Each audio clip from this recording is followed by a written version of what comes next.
Et c'est parti pour cette finale de la CAN entre le Maroc et le Sénégal.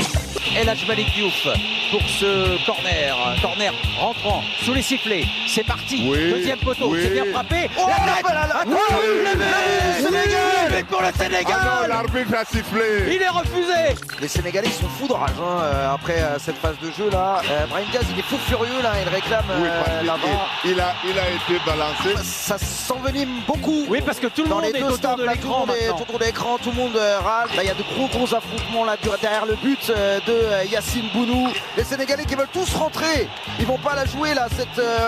On voit Edouard Mendy applaudir de manière assez ironique. C'est pas Pio qui les appelle. C'est pas Pio qui les appelle et qui dit on joue pas. On vient de voir Sadio Mané aller voir le sorcier blanc, le grand ancien Claude Leroy qui est sur le bord de la pelouse et on les a bien vus discuter. Je pense que Sadio Mané a fait le travail qu'il fallait faire.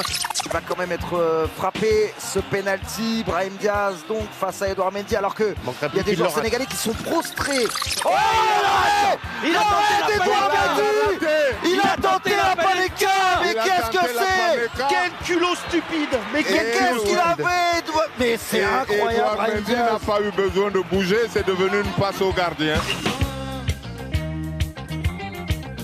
Naïnaoui, il est pris par Sadio Mané. Sadio Mané qui a du monde devant lui, pas tellement finalement. Il talonne pour Gana Gueye. Ballon maintenant sur le côté gauche avec un appel de Pape Chérique Ndiaye. Peut-être la frappe. Les buts de Pape Gueye. Les buts de Pape Gueye à la 94e minute. Il a crucifié le Maroc. Oh qu'il est beau.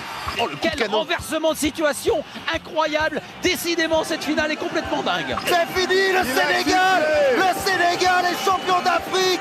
4 ans après la première CAN, le Sénégal remporte sa deuxième CAN après cette finale absolument surréaliste. On vous avait promis un drame shakespearien, une production hollywoodienne. La preuve en son, une finale, ça se joue à 11 contre 11. Enfin, si les joueurs daignent rester sur le terrain. Et de plus en plus, à la fin, c'est le Sénégal qui gagne. Deuxième sacre après 2021, 2022, vous appelez ça comme vous voulez. Troisième finale disputée sur les 4 dernières éditions. Mettons le scénario de la finale de côté. Parlons football, strictement football. Le succès des Lions de la Teranga est-il mérité? La meilleure équipe de la CAN a-t-elle gagné hier? Bon, Elgas, c'est pas la